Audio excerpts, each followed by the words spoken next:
Olá, aqui estamos outra vez em nome do soberano Criador dos céus e da terra, o Senhor Jesus Cristo. Estamos dando prosseguimento à nossa exposição da minha tradução do Evangelho de João. Chegamos agora ao capítulo 17. O capítulo inteiro é tomado por uma oração, o Senhor Jesus falando com o próprio Pai, mas com toda certeza ele falou a viva voz para que os discípulos presentes pudessem ouvir, e com isso também está registrado aqui o que ele falou, não é? Então, a oração é dividida em três partes. Primeiro, ele ora por si. Segundo, ele ora pelos apóstolos, os homens presentes. E depois ele ora por todos os crentes. Então, vou ver primeiro os versos 1 a 5, Jesus orando por si. Lendo então a palavra de Deus, Jesus falou estas coisas, levantando os olhos ao céu e dizendo: Pai, é chegada a hora, glorifica o teu Filho, para que teu Filho também te glorifique, assim como lhe deste autoridade sobre toda a humanidade para conceder a vida eterna a todos os que tu lhe deste. Ora, esta é a vida eterna, que te conheçam a ti, o único Deus verdadeiro, e a aquele que enviaste, Jesus Cristo. Eu te glorifiquei na terra. Completei a obra que me deste para fazer. E agora, ó Pai, glorifica-me tu a teu lado com a glória que eu tinha contigo antes que o mundo existisse. Só comento uma coisa no verso primeiro. Quando eu traduzo, Jesus falou estas coisas, eu entendo que o pronome estas é catafórico, como dizemos, isto é, está antevendo o conteúdo que vai seguir e não voltando para a coisa que já passou. Agora, você percebe que no verso 2 deixa claro que há sempre uma participação divina na nossa salvação. O processo inteiro, desculpem, o processo inteiro está debaixo da autoridade do Pai. Está aqui exatamente, todos os que tu lhe deste, quer dizer, falando do Filho, no caso. Agora, vejam bem, autoridade sobre toda a humanidade, para conceder vida eterna. Então, o plano de salvação de Deus sempre visava o mundo inteiro. Não era só um dado povo, embora durante o Antigo Testamento Deus tenha utilizado principalmente um certo povo, mas sempre a ideia de Deus era alcançar o mundo todo. Foi isso que ele disse a Abraão: todas as famílias da terra. Está aqui, sobre toda a humanidade, conceder vida eterna. Agora, quando, no verso 3, Jesus agora vai definir o que é vida eterna, diz que te conheçam a ti, o único Deus verdadeiro. Eu entendo que o conhecer aqui diz respeito a um conhecimento experimental. Vida eterna diz respeito principalmente a uma qualidade de vida, não que seja uma vida sem fim, porque há também uma morte eterna, uma morte sem fim. Isso é separação de Deus. Então aqui é mais uma qualidade de vida, e essa qualidade é definida por relacionamento, no caso com o próprio Pai. Agora, decorre dali que é uma pessoa cuja ideia de Deus é de uma figura assim, autoritária, lá longe, intocável, inacessível. Bom, essa pessoa não conhece Deus de fato, não. Mas Jesus não parou só com conheçam a ti, mas prosseguiu dizendo, e a aquele que enviaste. No caso, ele próprio. Só que ele usa o nome Jesus Cristo. No caso, é o primeiro registro que nós temos onde o próprio Jesus utilizou esse título, Jesus Cristo. Em Mateus 16 e 20, encontramos Jesus, o Cristo, segundo 95% dos manuscritos. Agora, ele fez isso quando também pôde dizer, completei a obra que me deste para fazer. Verso 4. Veja bem, ainda faltava algumas horas, mas ele já está declarando a sua vitória. Agora, voltando ao título, em Atos e nas epístolas, o título é bastante frequente, quer dizer, Jesus Cristo. Esse título afirma que Jesus é o Messias. Surge então, me parece pelo menos, uma pergunta necessária. O que acontece com pessoas que somente conhecem o Pai, mas não o Filho? Porque Jesus disse, é conhecer tanto o Pai como aquele que enviasse, então, o Filho. Né?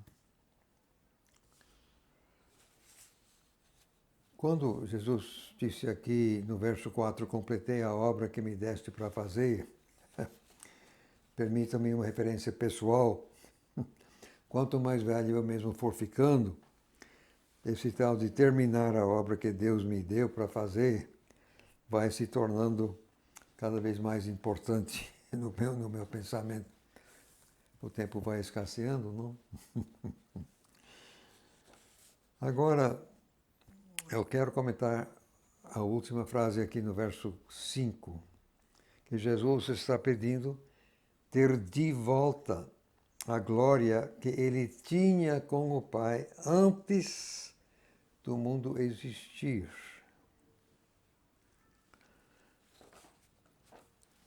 Na 1 de Pedro, capítulo 1, versos 19 e 20, o texto afirma que o Cordeiro, com o seu sangue derramado, foi assim preconhecido antes da fundação do mundo. Isso está na 1 de Pedro, capítulo 1.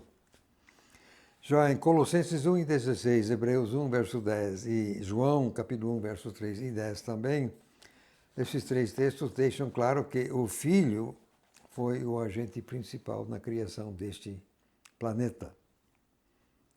Então, Jeová Filho é tanto o Criador como o Cordeiro. Antes de criar, ele já sabia que o homem iria rebelar-se e que ele próprio, Jesus, Jeová Filho, teria de pagar o terrível preço de resgate. Mesmo assim, fez. Agora, a exata expressão aqui que o Senhor utilizou me leva a deduzir que, a partir do momento em que o Filho começou a tratar com este planeta, ele abriu mão de alguma parte da sua glória. E aqui ele pede para receber tudo de volta. E Efésios capítulo 1, versos 20 e 21 deixa claro que o Pai atendeu ao pedido. O Filho está de volta ao lugar que tinha antes. Não só, ele nos levou junto com ele. Isso está no capítulo 2, verso 6, ainda de Efésios. Muito obrigado, Senhor. Outro sim. A declaração do Senhor aqui contraria qualquer ideia gnóstica de que Jesus teria começado como um ser inferior, enfrentando o desafio de conquistar níveis superiores sucessivamente, ou como queira. Nada disso. Jesus começou como Jeová Filho e continua sendo Jeová Filho. Deus eterno. Prosseguindo então, agora a partir do verso 6, Jesus vai orar a favor dos apóstolos, quer dizer, os 11 que estão já presentes, que o traidor já tinha saído a essa altura. Jesus segue falando: eu revelei o teu nome aos homens que me deste para fora do mundo. Não li bem, vou ler outra vez. Aos homens que me deste para fora do mundo. Eles eram teus, e tu os deste a mim, e eles têm guardado a tua palavra. Agora eles sabem que tudo quanto me deste vem de ti, porque eu tenho dado a eles os dizeres que tu me deste. Eles tanto receberam como ficaram sabendo que eu deveras parti de teu lado e creram que tu me enviaste. Estou orando por eles, não estou orando pelo mundo, mas por aqueles que me deste, porque são teus. Aliás, todas as minhas coisas são tuas, e as tuas são minhas, e tenho sido glorificado por eles. Eu não estarei mais no mundo, mas estes sim estarão no mundo, e eu estou indo para ti.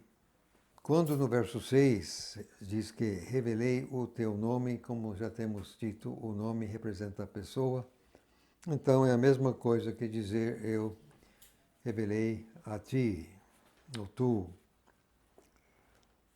Isso fica muito claro em João capítulo 1, verso 18. Você pode ver que Jesus, de fato, revelou o Pai ao mundo.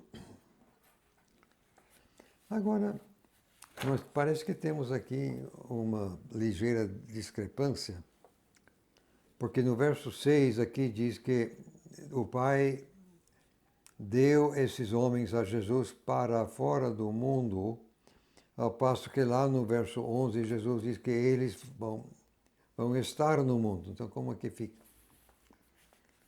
Bom, no verso 11, Jesus está falando da presença física, né? Eu não estarei mais no mundo. Isso aí diz respeito à sua presença física, embora ele estivesse ainda durante 40 dias aparecendo, mas nunca mais o povão iria ver ele, só se manifestava a seus discípulos e mesmo assim esporadicamente, e depois ele voltou para o céu. Então, quanto à presença física, claro, os discípulos, os apóstolos iriam ficar fisicamente presentes por aqui. Então, o que Jesus quis aqui no verso 6, então? Que Deus deu esses homens a Jesus para fora do mundo. Eu tenho que entender que a referência aqui tem que ser ao mundo, ao sistema do mundo que é controlado por Satanás. Enfim, ao reino de Satanás. Satanás e o mundo por ele dominar. Porque, de fato, como Jesus disse, ou comigo ou fora, quer dizer, só tem dois lados, dois times. Ou você é com Jesus ou é contra. Ou você é de Jesus ou é de Satanás, mesmo sem entender. Então, o que Jesus, de fato, o que Deus deu a Jesus, tirou esses homens do reino de Satanás, tirou do mundo para o reino de Jesus, isso sim.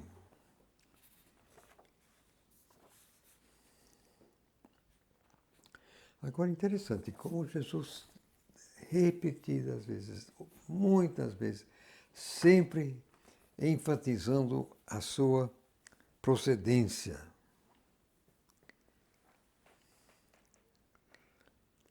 Sua divina procedência. Olha, mas isso é âmago, isso é indispensável. Porque se Jesus não é Deus,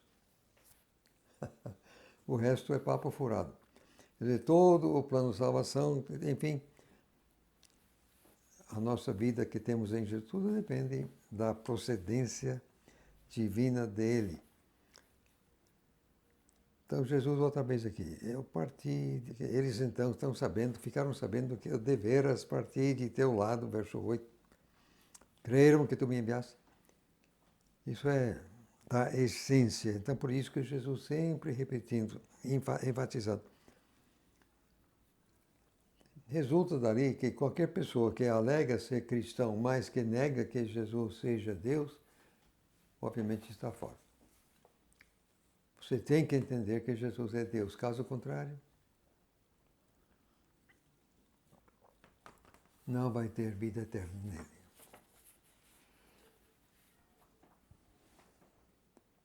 Agora, veja bem, Jesus não está orando pelo mundo, só por aqueles que o Pai deu a ele. Que são dele. Então, se são do Pai. Agora, o fato desses homens terem acompanhado Jesus, crido nele e coisa e tal, então eles, com isso, estavam glorificando Jesus, e é isso que Jesus diz aqui no verso 10, né? Eu tenho sido glorificado por eles, tá certo. Então, ele já tinha avisado aos homens, alertado repetidas vezes que ele estaria saindo, indo embora. Então, outra vez aqui no verso 11, eu estou indo para ti. Agora vou ler os versos, bom, a segunda metade do verso 11, de fato, a 13. Jesus prossegue então orando: Pai Santo, guarda-os em teu nome, o nome que me deste, para que sejam um assim como nós. Enquanto eu estava com eles no mundo, eu guardava-os em teu nome. Eu protegia aqueles que tu me deste, e nenhum deles se perdeu, a não ser o filho da perdição, para que a Escritura se cumprisse. Mas agora estou indo para ti, e digo estas coisas no mundo para que eles possam ter em si a plenitude de meu gozo. Agora, Jesus está pedindo para Deus guardar os apóstolos. Jesus declara que o nome que ele tem é o nome que o Pai deu, né? O nome que me deste. Agora, quando que diz aqui para que sejam assim como nós,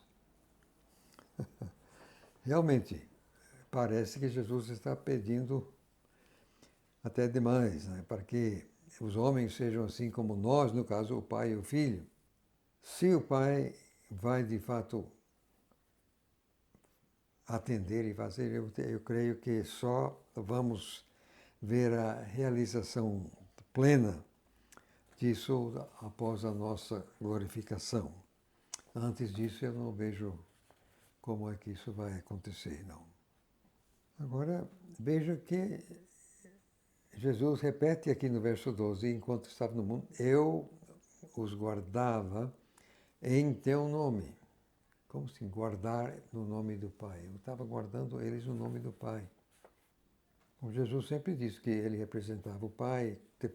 Antes a gente viu que Jesus, respondendo a Filipe, disse, olha, quem me viu, viu o Pai. Por que então você está dizendo para mostrar o Pai? Jesus, de fato, estava guardando esses homens no nome do Pai, que ele era, afinal, o dono de tudo que estava acontecendo. Agora, aqui, ele diz que ele protegeu enquanto estava fisicamente presente, não perdeu nenhum deles, a não ser o filho da perdição, para que a Escritura se cumprisse. Aqui nós estamos diante de um texto complicado, posso dizer, no mínimo muito sério. Aqui temos o que talvez seja a mais clara das bem poucas passagens na Bíblia que poderiam ser apresentadas como ensinando o que às vezes se chama dupla predestinação, ou então preterição. Isto é, que uma pessoa é predestinada à perdição. Costumamos a pensar na predestinação, mas aí alguém é predestinado à salvação. Agora aqui seria o contrário. No uso da língua hebraica, e lembrar que Jesus, judeu, entre judeus, certamente estava falando hebraico naquele momento, um filho de qualquer coisa era caracterizado por essa coisa. Então, um filho de perdição é uma pessoa caracterizada pela condição de perdição. Pessoa perdida. E Jesus diz que é para que a Escritura se cumprisse. Então, Jesus está dizendo que fazia parte do plano. Plano com P maiúsculo. O que de fato é complicado ao nosso ver, que dá a ideia de que o velho Judas praticamente não teria escolha na hipótese. A escritura em questão estaria no Antigo Testamento e, portanto, escrita bem antes do nascimento da pessoa, no caso Judas. Eu digo francamente que eu, aqui pelo menos, não consegui localizar um texto claro nesse sentido. Existem, sim, alguns textos indiretos que podem ser entendidos dessa forma. Na minha opinião pessoal, o caso de Judas é simplesmente o caso mais difícil da Bíblia inteira. Quer dizer, mais difícil de entender, de explicar. E com isso eu não vou explicar mais do que isso. Quer dizer, querendo parar e fazer uma análise da vida de Judas, a gente vê que ele foi igual aos demais. Quando Jesus lá no cenáculo, aqui mesmo no cenáculo, ele estava ainda no cenáculo orando, ele disse 2 ou 3 vezes que era Judas, até molhou o pão e colocou no prato dele. E os outros não queriam entender. Não queriam entender. Quer dizer, Judas era tão bom quanto os demais, todo mundo acreditava nele, tanto é que ele era o tesoureiro. Mas, em dado momento, ele mudou, virou as costas. Diz o texto, aliás, que o próprio Satanás entrou nele. Mas, fatalmente, se foi assim, porque ele deu margem para tanto. Então, como eu não posso explicar melhor o caso de Judas, vamos prosseguindo. Quando ele diz aqui, terminando aqui no verso 13, Jesus disse, eu digo essas coisas no mundo para que eles possam ter em si a plenitude de meu gozo. Obviamente, ele estava falando a viva voz, caso contrário, eles não iriam levar proveito algum nesse momento. Mas ele está falando essas coisas a viva voz, exatamente visando que os discípulos pudessem realmente alcançar uma plenitude de gozo dado por ele mesmo, por Jesus, né? Meu gozo. O que ele estava dizendo realmente era para reforçar aquilo que ele já tinha dito a eles e visando realmente que eles pudessem ter o gozo de Deus no coração mesmo. Prosseguindo então, vamos ver versos 14 a 19, que termina a oração especificamente para os 11 ali presentes. Lendo então, Jesus segue falando, eu tenho dado a tua palavra a eles, e o mundo passou a odiá-los, porque eles não são do mundo, assim como eu do mundo não sou. Não estou pedindo que os tires do mundo, mas que os protejas do maligno. Eles não são do mundo, assim como eu do mundo não sou. Santifica-os pela tua verdade. A tua palavra é verdade. Assim como tu me enviaste ao mundo, eu também enviei eles ao mundo. Sim, em favor deles eu me consagro para que eles sejam mesmo santificados pela verdade. Agora, louvado seja o nosso bom Deus. De fato, Jesus nos deu a palavra do Pai. E eu tenho dado a tua palavra a eles. Amém. Que coisa maravilhosa. Porque exatamente essa palavra que nos resgata do reino de Satanás em todos os sentidos, incluindo a visão mundo. Aí, naturalmente, o mundo de Satanás não vai gostar. O mundo de Satanás vai nos odiar. Nada de surpresa nisso. Eles não são do mundo. Não, quer dizer, antigamente eram, mas agora não são. Como também nós, pertencendo a Jesus, também não somos mais do mundo. Agora, verso 15, não estou pedindo que tirar do mundo. Quer dizer, para que Deus nos deixa neste mundo, uma vez que somos convertidos, uma vez que somos regenerados? Por que Deus não nos leva de imediato para o céu? Mas, ora, temos que ficar aqui fazendo diferença. Quem é que vai ficar aqui pregando? Quem é que vai ficar aqui discipulando? Quem é que vai ficar aqui tocando o reino?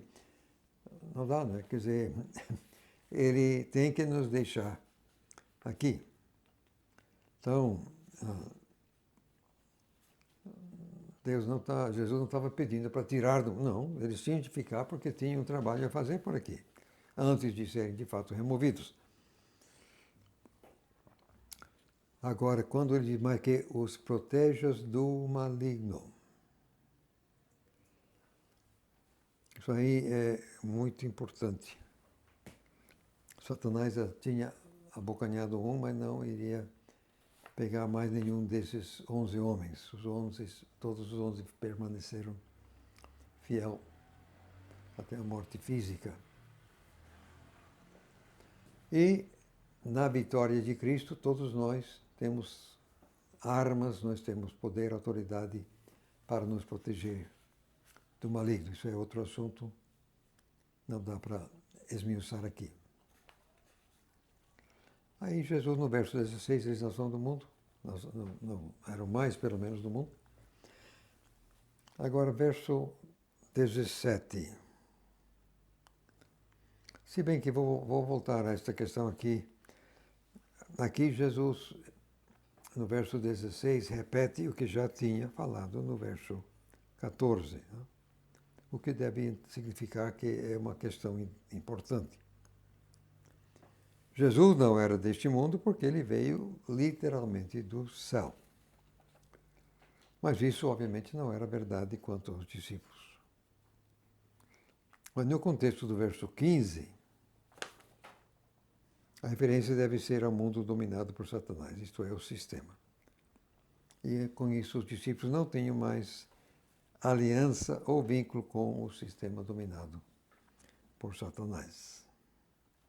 Agora, o verso 17 traz uma verdade sumamente importante, que os outros não. Mas veja o que Jesus declara aqui: santifica-os pela tua verdade. A tua palavra é verdade.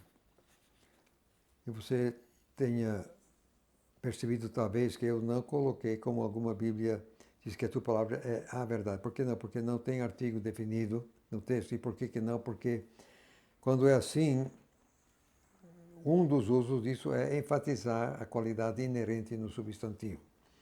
Então eu entendo que Jesus está enfatizando aqui a realidade da palavra de Deus ser mesmo verdade, é verdade, enfatizadamente assim.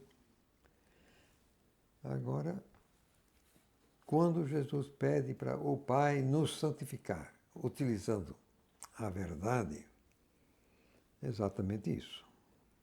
Santificar alguma coisa, a Deus, no caso, significa exatamente separar ou dedicar ou consagrar essa coisa ao uso exclusivo de Deus. Enquanto andava nesta terra, Jesus concentrou a sua atenção e as suas energias num único alvo, isto é, levar a cabo o plano, isto é, a vontade do Pai.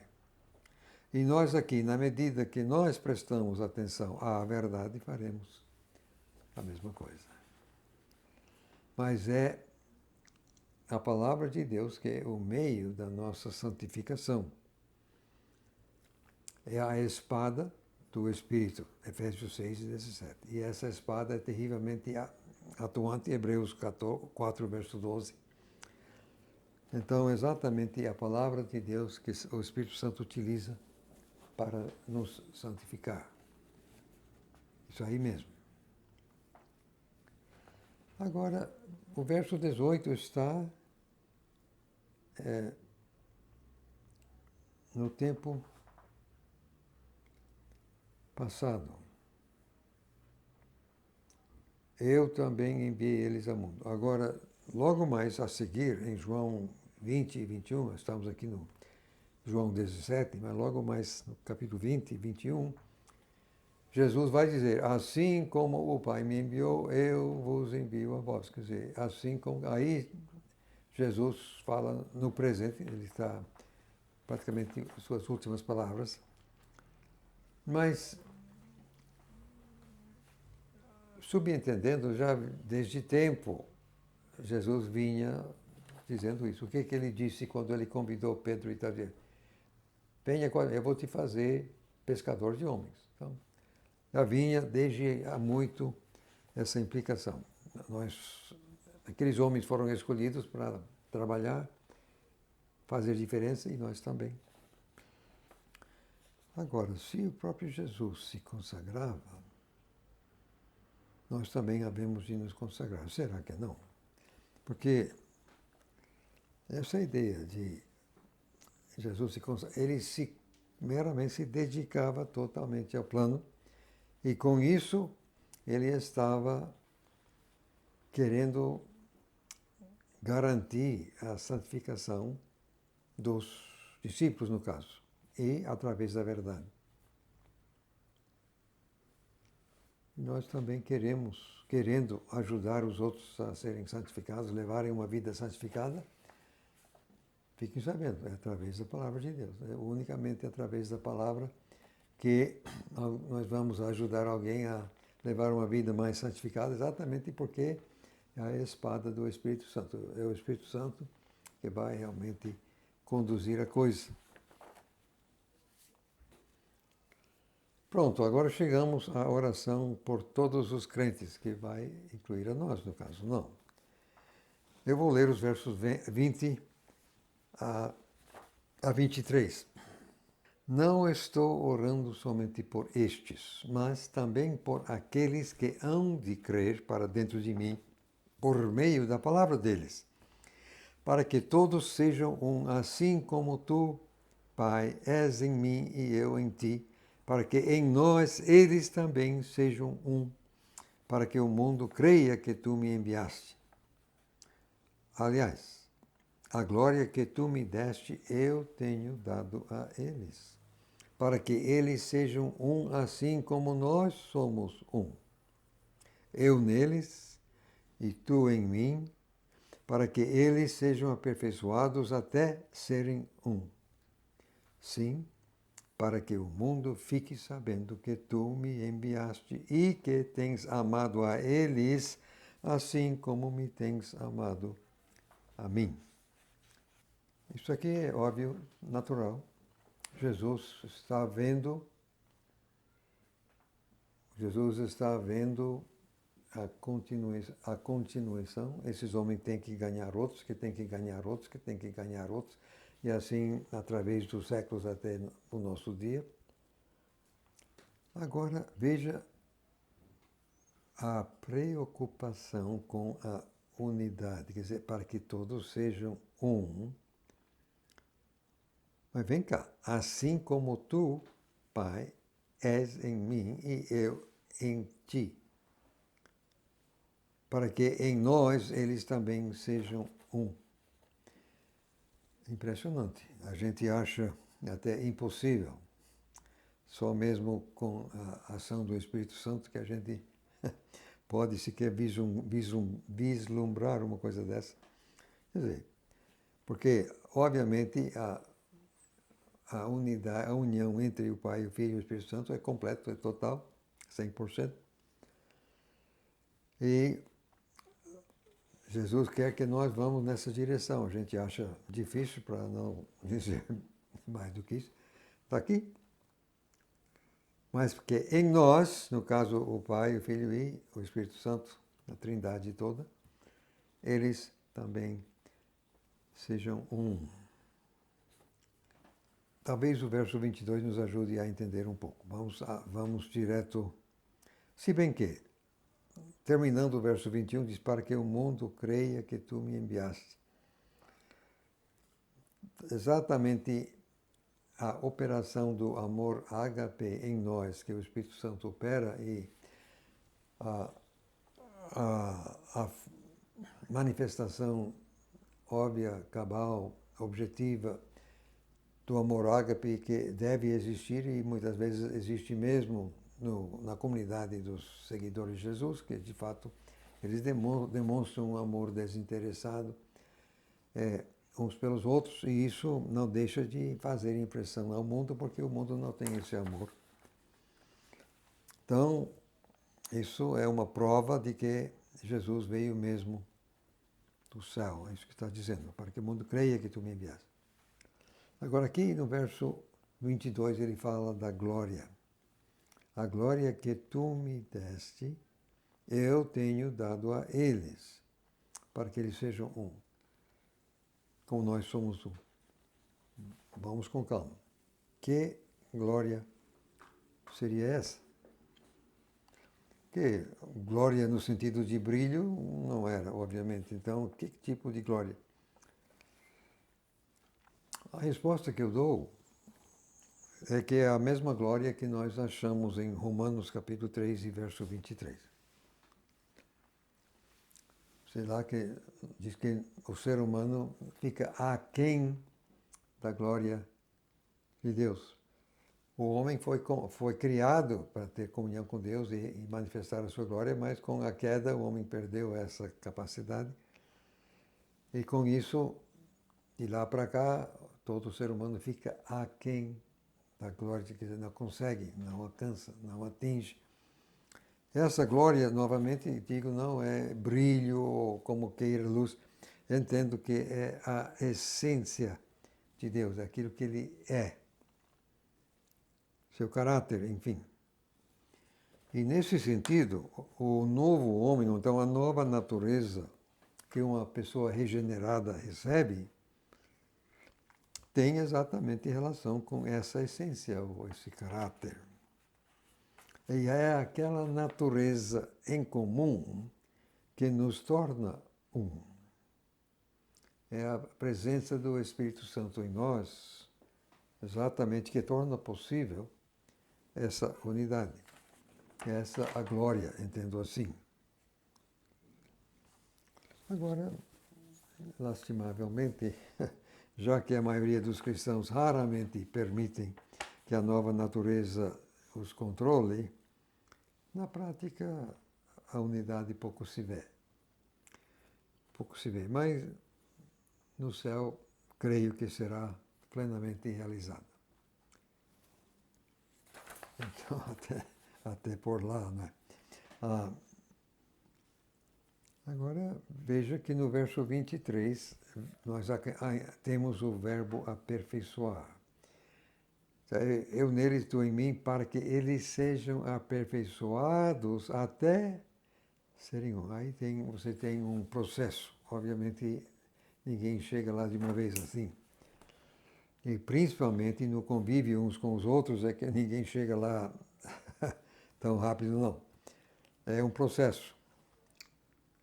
Se um dia chegamos a ser aperfeiçoados até esse nível, ser um. Outra vez, para que o mundo fique sabendo que tu me enviaste.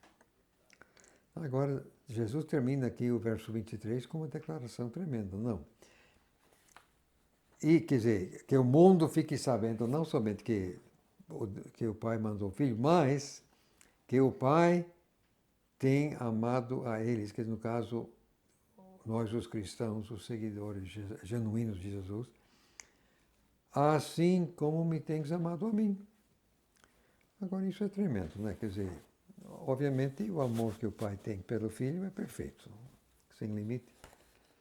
Então, Jesus está dizendo que o amor que Deus tem para conosco também, impressionante. A gente acha difícil de entender, mas está aqui, não. Um dia, no céu, creio que nós vamos realmente ver isso cabalmente. Enquanto isso, cá embaixo, tem outros fatores que dificultam a caminhada, digamos assim. Podemos prosseguir, então, do verso 24 a 26, vai terminar a oração do Senhor Jesus para os crentes e como um todo. Lendo, então.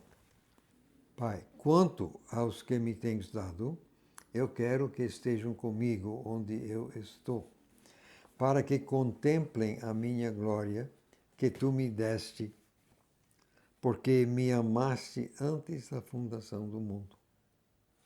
Pai justo, é fato que o mundo não te conheceu, mas eu te conheci, e estes conheceram que tu me enviaste.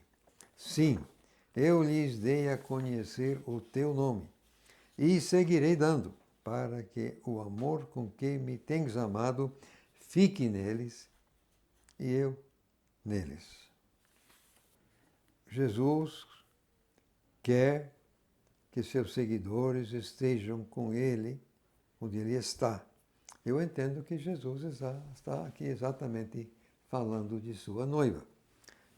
Eu entendo que todo o programa de salvação, o plano de salvação, a coisa toda, estava visando exatamente uma noiva para o Cordeiro. O Jeová quer sua noiva. Então, está aqui. Ele está querendo a nossa presença junto com ele, para estarmos eternamente apreciando, valorizando, estando em comunhão com ele.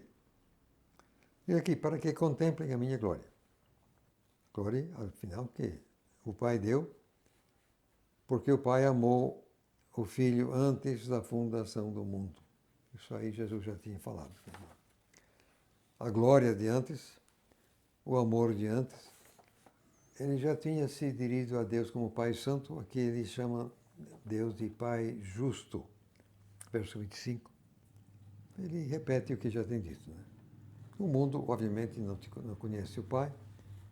O Filho, fatalmente, conheceu, estava conhecendo, iria conhecer. E também os homens presentes reconheceram que, de fato, Jesus foi enviado pelo Pai.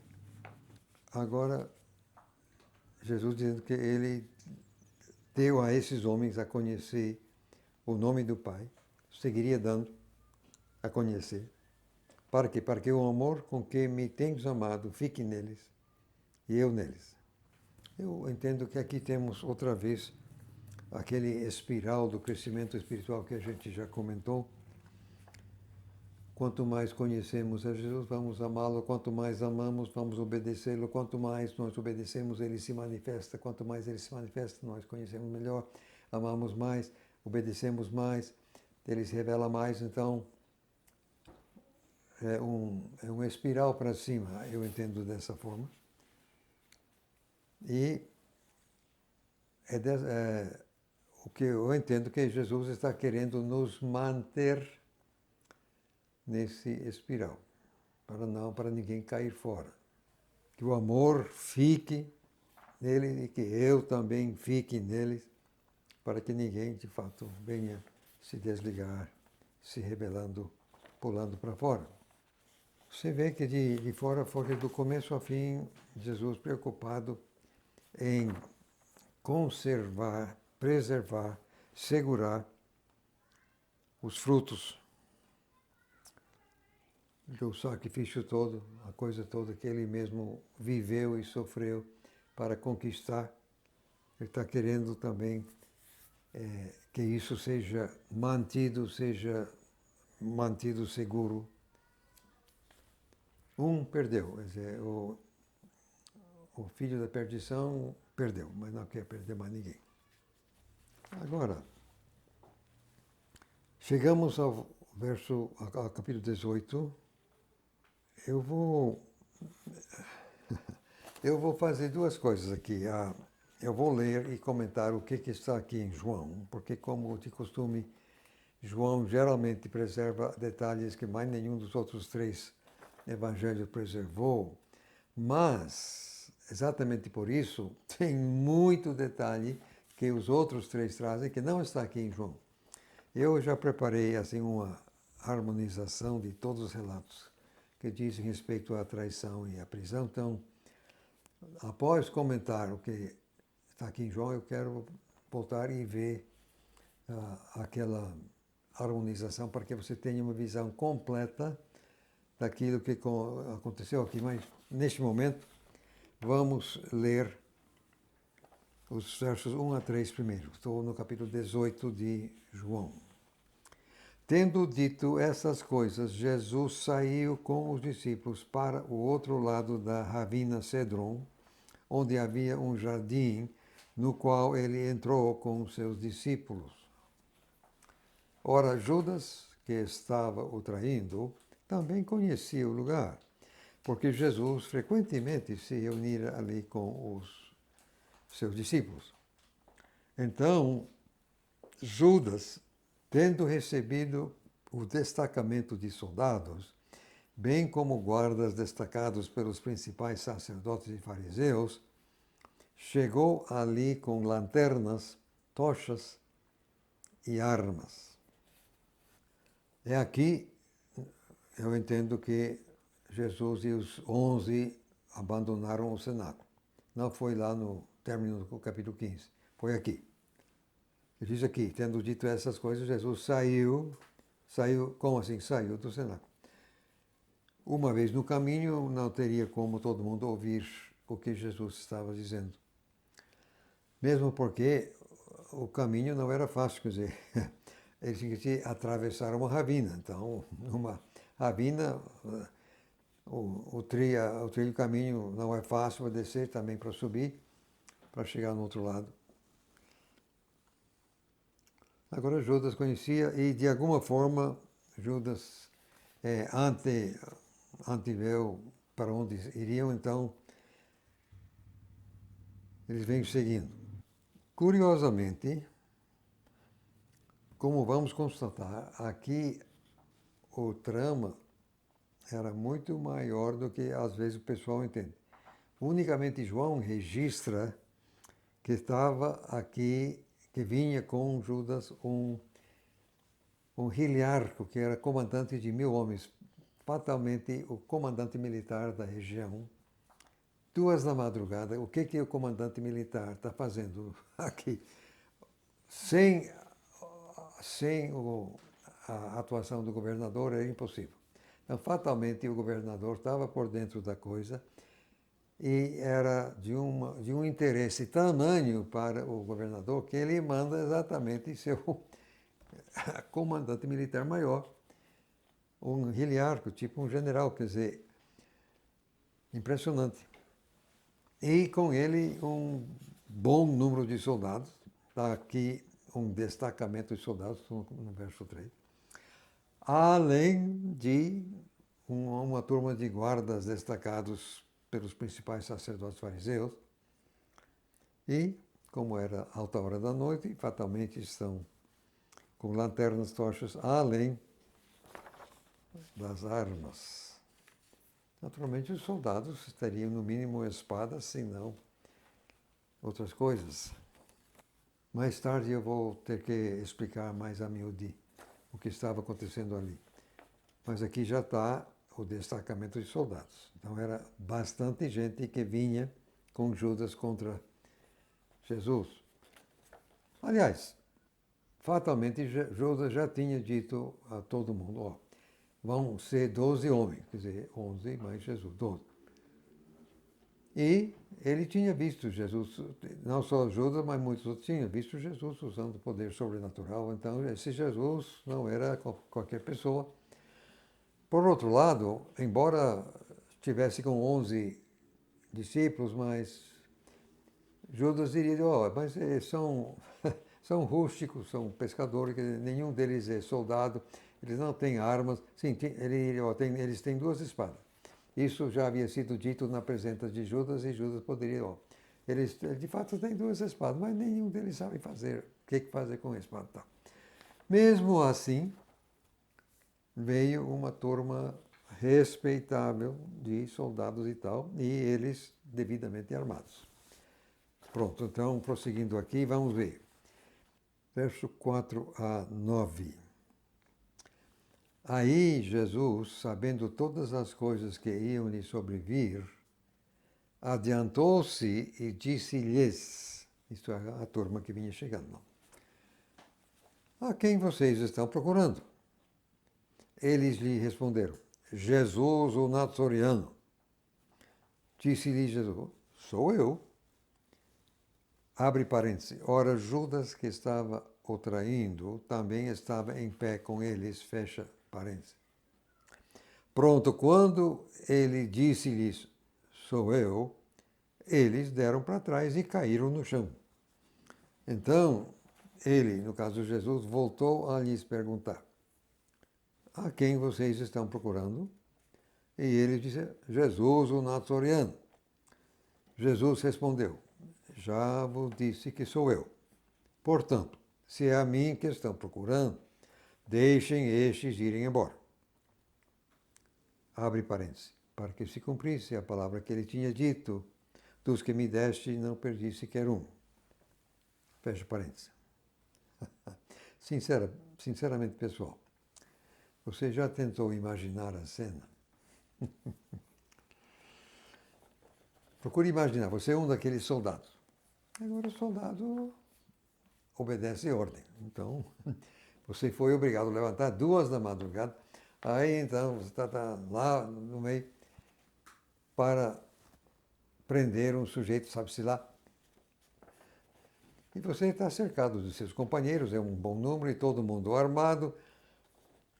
De repente, a pessoa a quem você está procurando, essa pessoa que vocês estão aí para prender, ele se identifica numa boa. Não, sou eu. Está aí facilitando. Só que com isso, você está no chão, de costas. Ninguém tocou em você, de repente, paf, você está no chão. Não só você, mas todos os outros também. Já imaginou? Rapaz, se fosse eu estaria correndo até hoje. Você quer mexer com um homem que pode te jogar no chão só pela fala? Tá doido? Não. Muito curioso esse quadro. Eu vou ter que comentar mais a miúde depois. Mas eu vejo aqui 2 milagres. Exatamente por esse quadro que eu estava aí, quase na brincadeira, mas não totalmente. 2 milagres. Jesus derrubou a turma só com a palavra. Sou eu, pronto, todo mundo no chão. Obviamente, isso foi sobrenatural. Segundo, eu digo que Jesus os obrigou o pessoal todo a ficar ali e dar prosseguimento à sua incumbência, porque era o momento determinado pelo Pai em que ele, Jesus, seria preso, julgado e crucificado. Caso contrário, não, gente. Se Jesus não tivesse obrigado todo mundo, não. Mas Jesus deixou bem claro que quem estava controlando a situação era ele. Ele se deixou levar, mas só porque ele se deixou levar. Impressionante. Agora você percebe aqui no verso 8 que Jesus está preocupado com a segurança de seus seguidores. Tá, sou eu. Vocês estão procurando a mim, então sou eu. Portanto, deixam estes outros ir embora. Ele então está querendo proteger seus seguidores. Mas eu quero voltar aqui a um detalhe. Quando a resposta à pergunta de quem você está perguntando, a resposta 2 vezes é literalmente Jesus o Nazoreano. Agora, esse Nazoreano eu tenho explicado em outro momento. Esse Nazoreano tem a ver com o vocábulo, a raiz hebraica netzer, que você encontra em Isaías capítulo 11, verso 1. É o rebento de Davi.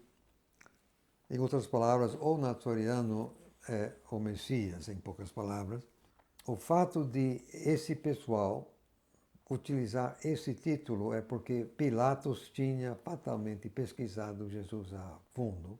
Só assim que ele teria sequer conhecimento deste título e, menos ainda, ter mandado o pessoal fazer uso desse título quando querem prendê-lo. Impressionante isso aí. Eu vou ter, quando eu voltar com a harmonização, espero poder esclarecer isso um pouco melhor. No verso 9, outra vez, só perdeu um. Porque aqui diz, para que se cumprisse a palavra que ele tinha dito, tu os que me deste, não perdi sequer um. Fatalmente, entendo assim, que o Iscariotes nunca havia sido dado a Jesus pelo Pai. Ele acompanhou a coisa, mas nunca foi do Pai propriamente e, portanto, nunca foi dado a Jesus pelo Pai. Entendo-a dessa forma. Ok. A partir do verso 10, nós temos o nome do Simão Pedro sacando a espada e tal, etc.